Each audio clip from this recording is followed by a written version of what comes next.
When Dr. Griffin first came in 1899 to work here, he saw that the term insane was on the gates, and he personally chiseled that word off. He begins working for $50 a month to be our psychiatrist. He becomes the superintendent of the hospital. It wasn't called Griffin, still Oklahoman Sanitarium Company.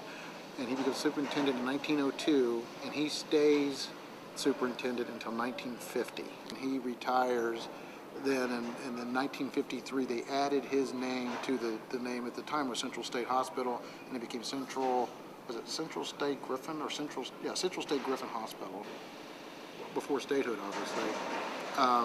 Most individuals who needed mental health treatment in Oklahoma were actually sent out of state.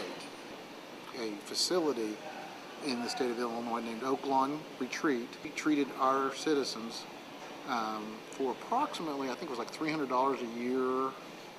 But the problem was the state had to pay transportation costs, so we had to put them on a train and send them out there, and we had to pay for that.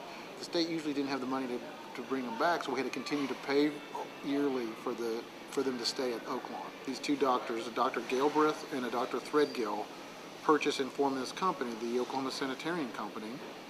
This company opens, and they begin treating for, I believe it was $25 a month, and they paid to bring the individuals back from Illinois. Once the Oklahoma Sanitarium Company eventually becomes Central State Hospital, it begins a slow process of growing. This was one of the largest farms in this part of the state, the hospital farm. There was a cannery where they actually canned the vegetables that was grown here on the farm. They had their own butchering area where they would butcher hogs that were grown here, and also steers that were grown here. They had its own dairy, ice plant. They had a power plant, and I think they had their own water too, but I'm not positive on that. They had a bakery where they baked all their own goods, and then they also had, and we actually had until recently, we've always did our own laundry until just recently.